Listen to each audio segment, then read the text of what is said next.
Shalom, 12 tribes. 12 tribes of Israel. Shalom, shalom. All the way from Big Brother Reuben, we forgave you a long time ago, to little brother Benjamin, and half tribe, Ephraim and Manasseh. All y'all, 12 tribes strong. Shalom, hope you're doing well. Want to salute our leadership tribe, always, that fourth tribe, Yehuda, Shalom, and all the rest of the brethren. Listen,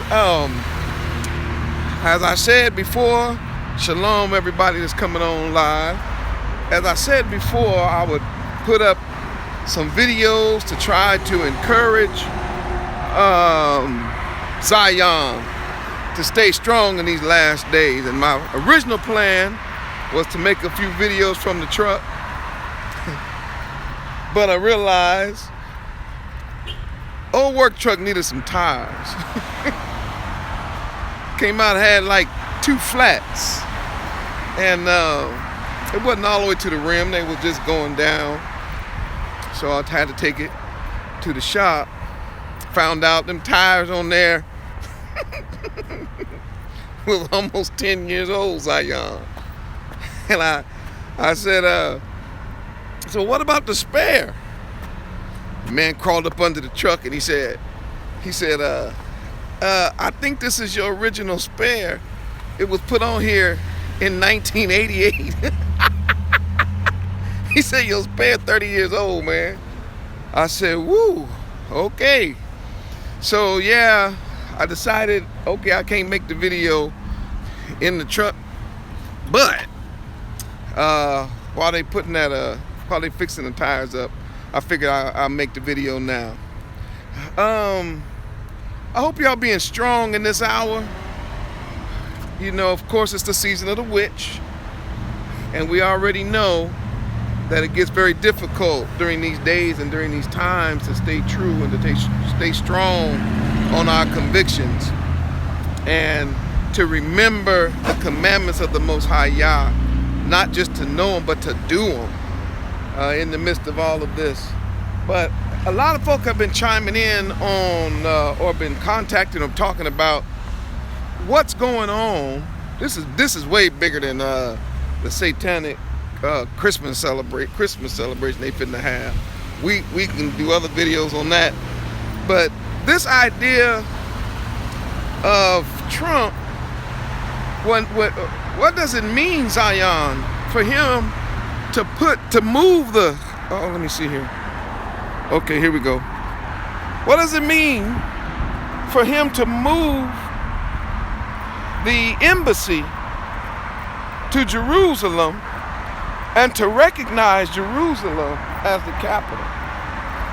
Well, number one, let not your heart be troubled, Zion.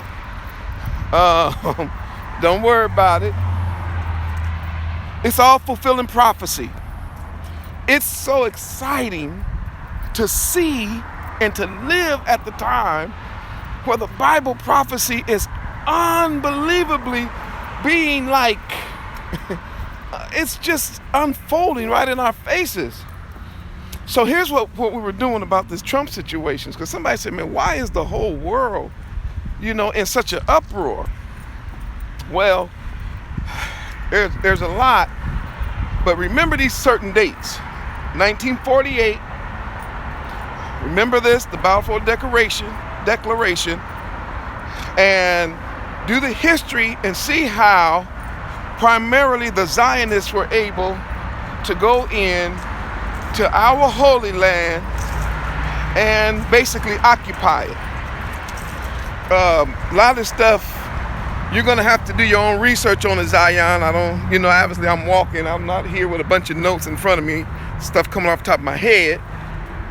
But in that declaration, Israel, I shouldn't say that declaration, but after a few United Nations meetings, Israel pretty much, the Israelis had basically occupied Palestina, which they call Palestine, as, or they were like occupiers there.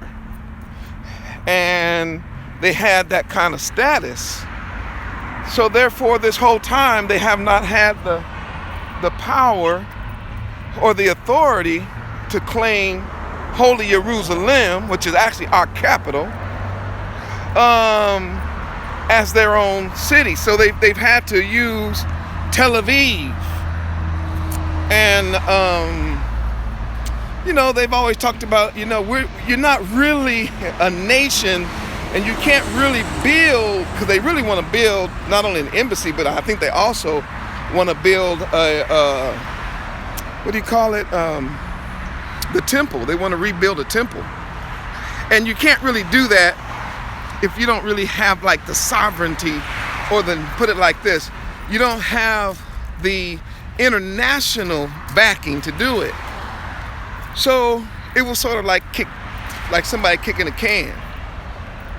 But approaching the 70th year anniversary of that date, then the President of the United States makes an actual declaration saying that we will acknowledge Jerusalem, and this is what he said, and we will be building our embassy there, moving it there, where it should have been a long time ago. Well, why am I so excited? Because in the Bible, you weren't even going to be able, well, put it like this. In the Bible, there had to be a temple built before the one that opposes our HaMashiach and all that is righteous makes an agreement with the inhabitants. And everybody kept saying, well, it'll never happen because there's another building on the Temple Mount. Okay. And how will it happen? Jerusalem is already overcrowded. Okay. And now, with a declaration and the stroke of a pen, it's getting ready to happen. What does it mean for us? It means that we begin to say hallelujah. We're getting closer, put it like that, to going home. Bible prophecy being fulfilled. Our King is coming back. There's going to be a temple. There's going to be a treaty. There's going to be a peace talk. There's going to be an agreement. Everything is going to unfold just like the Revelation said. It's going to line up perfectly. Daniel says, seal up these things, until the end. And the end is coming. And now the books are open and we sitting here watching. And I'm excited. Some people nervous, like, oh man, you see all the wars and stuff. Look, that's their business. Let these folk handle their business. They're doing what Yah has told them to do. They're fighting over land that really belongs to us, Zion. They're gonna burn up stuff and blow up stuff, but it ain't gonna be the end, Zion. Yah's got to get us home. And we almost there. Now, knowing that these things are unfolding the way they are, Zion, let me warn you about something. Don't you start living any old kind of way. When we know that these things are coming upon us, according to the Bible, it says we ought to be careful about what manner of man we are, which just literally means that the closer these things get, the more we should be living righteous for the Most High. The closer we see these prophecies unfolding, the more we need to be keeping His commandments. The more we need to be walking in truth. This is not a time to take to the streets. So Zion, y'all, if you the 12 tribes of Israel, Yah said, vengeance is mine, I'll repay. Listen, 12 tribes and friends of the companions. Man, y'all chill.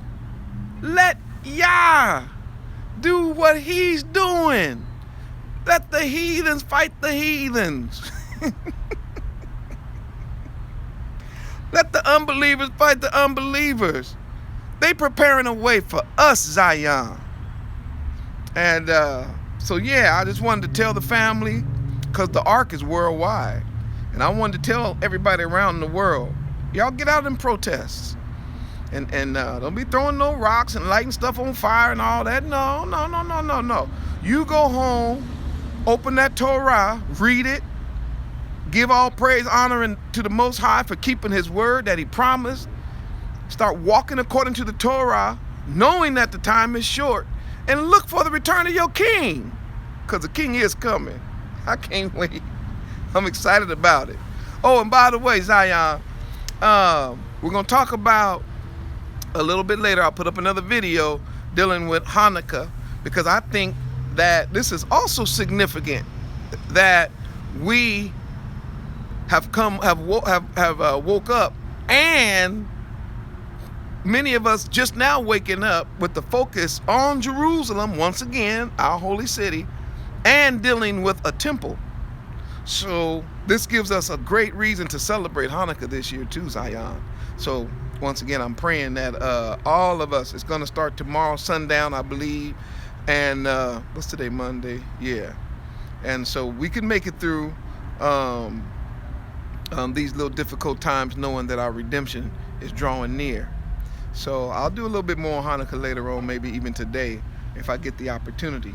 But be encouraged about what's happening in the world, not depressed, because these things are working out for our good, to them who are the called, the true called, according to his purpose. Hallelujah.